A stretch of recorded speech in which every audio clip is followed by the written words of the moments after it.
you're new here, my name is Dani. I'm a virtual licensed psychotherapist and a happiness transformation coach. I work teaching ambitious women effective tools to build confidence and feel worthy again, whether post-breakup, single, or in a relationship. Our topic tonight is rebuilding self-esteem after hurt. Here, we do a 15-minute, and I like to kind of call it a tune in, tap in, and touch base, because we're all very busy, but sometimes we could use a little uplifting, a little motivation, a little inspiration. And so that's what the intention is. So our topic tonight, we're going to go short, sweet, to the point, and we're going to get straight into rebuilding self-esteem after experiencing hurt can be a challenging but ultimately empowering journey. So we're going to talk about steps that can help you regain your confidence and sense of self-worth. The first thing I want to talk about is acknowledge your feelings. First, we have to even identify the emotion that we're even experiencing, calling a spade, so to speak. And emotions can be pretty complex. And what I mean by complex is that we might think that we're feeling angry or we're feeling mad about something, but really what it could be is a deep-seated, for example, resentment. Or jealousy or envy. So sometimes the emotion that we're feeling, it's a little bit more complex than what we think it is. And I would suggest, never done this before, Google emotion pinwheel and look at the images, and you're gonna see there's so many different, you're gonna see a colorful wheel of all these different emotions. And it helps to look at that, and you start in the middle and you work your way out from, primary emotions, secondary emotions, and so forth. And you start to realize, oh shoot, I thought that I was mad, but really what it was resentment. Just really getting familiar and identifying the feelings you're experiencing after this hurt that you experienced while you're rebuilding your self-esteem. So getting familiar and getting really clear on and aware on what emotions really are you experiencing. And I also kind of want to piggyback on that for a second I try to encourage my clients to be in the practice of not saying I am mad or I am angry, and really saying I am experiencing anger, because you are not anger, you are not mad, you're experiencing the emotion. Emotions can be very fleeting. So to put a little room between you and the emotion, I like to say, okay, I'm experiencing frustration, I'm experiencing anger, rather than I am angry. Challenge negative thoughts. In the comic strips, when somebody's thinking something and it looks kind of like this, it looks like a thought bubble, like, when you're thinking a thought, right? So challenging those negative thoughts. Hurt often leads to negative self-talk and beliefs. Pay attention to your inner dialogue. What is it that you're telling yourself after this hurt, when you're rebuilding your self-esteem? Our thoughts can go down such a rabbit hole of, I'm not good enough, it's never gonna happen for me, it happens for everyone else, all those kinds of thoughts. So pay attention to that, and getting into the practice of replacing them with more realistic and positive affirmations. I'm not saying to go from negative to fake positive. Okay, I'm not trying to say, okay, everything is, excuse my language, a crap storm or a shit storm, and we're just going to tell ourselves everything is A-okay. I'm not encouraging you to do that.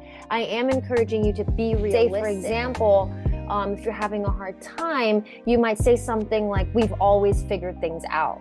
So we're not negating that we're having a hard time. We're acknowledging we're having a hard time, and we're also acknowledging that we've always figured things out in those kinds of hard times. Challenging those negative thoughts by being realistic and authentic, but also with a sprinkle and hint of being positive. Practicing self-compassion. Having some compassion with yourself, treating yourself with kindness and understanding, just like you would treat a friend going through a tough time.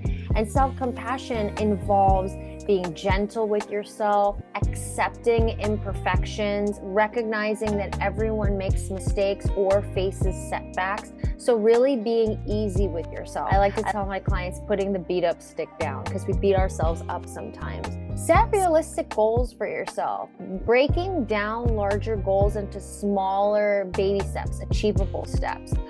You'll notice that when you accomplish these goals, you'll find yourself feeling a sense of energy, motivation, because you're fueling yourself from accomplishing one goal at a time. So that can help boost your self-esteem, and it can also provide a sense of accomplishment. Not to be silly or anything, but I do want to share that whenever I do little lists, instead of just deleting something, like for example, if I'm doing a list on my notes app, instead of just deleting that thing, I will I will highlight it, I'll slash it out, I'll take it and I'll move it down. Just so that at the end of the day, I can look at the list and say, oh, wow, I did accomplish this.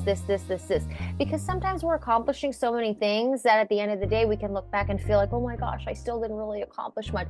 No, you did though. You forgot you did that and you did this and you did this. So I actually do kind of want to throw that out there in case anybody is a list maker like myself. Especially if you have an iPhone and you use the Notes app, rather than just deleting that bullet point, slash it out and move it down so that way you can identify all the little things that you did that day. So celebrating your strengths, reflecting on your strengths, your talents, your accomplishments, making a list of these positive qualities and revisiting them when you need a confidence boost. It's so important for us to surround ourselves with support. You don't know me or my story just last season. I mean, we're always going through something, right? But last season, I went through canceling my wedding 30 days before because my fiance became psychologically and emotionally abusive. And then a month after that, my grandmother passed away. And then 2 months after that, my dog, my 14-year-old dog, I had to put her down. So one of the biggest things that got me through that was leaning on my support. So leaning on friends, leaning on family members, leaning on support, connecting with other people, just being aware of who is in your circle, who's in your corner, and relying on those people. It's okay to connect with those people. And when I say connect, sometimes we kind of get in our shell and we feel like it has to take so much energy to connect with people. Even if it's a text message, a Facebook message and Messenger, sending each other memes, in DMs and things like that. There's so many ways that we can kind of peep our head out of the darkness and out of the cloud and connect with others so that we don't fall into this sense of isolation. We get to see who really is our long-term people when we go through things, because then we see who's left around us after the storm passes, and those really are our true friendships. Engaging in activities that you enjoy, invest time in hobbies and activities that bring you joy and fulfillment. Doing things you love can improve your mood and provide a sense of purpose. Think about things that you used to do when you were a kid that maybe you haven't done in a while. Practicing mindfulness or meditation. So these practices can help you stay grounded in the present moment, reduce stress and anxiety. They can also promote self-awareness and self-acceptance. Why I'm so big on mindfulness and meditation, not just about closing our eyes and just imagining we're on a mountain, but it really helps to develop mental strength. The analogy of, when you're on your phone and you have too many apps running and the phone starts to kind of lag, it starts to kind of have little glitches. It's like that, practicing meditation. It's almost like the practice of when you close all those apps out and finally the phone can run a little more efficiently. It's the same idea with us. When we have so many things running around in our mind, we start to make little mistakes, we get irritable, we get impatient. So just taking some time and meditating can not only bring about self-awareness, but it also bleeds into the area of accepting ourselves. And when we are accepting ourselves, that helps to rebuild our self-esteem. Someone I was working with, I was asking her what she was doing to prioritize her mental health that week, and she mentioned she got this elaborate kite, and she's flying this kite, and I thought, wow, I haven't flown a kite since I was a kid. I would love to do that, So just these things that we forget sometimes. So a couple more things, and then we're gonna close this out because I got my eye on the time here. We have about 3 minutes left. Setting boundaries. Learn to say no. This was something I really had to work on myself. Learn to say no to activities or people that drain your energy or make you feel bad about yourself.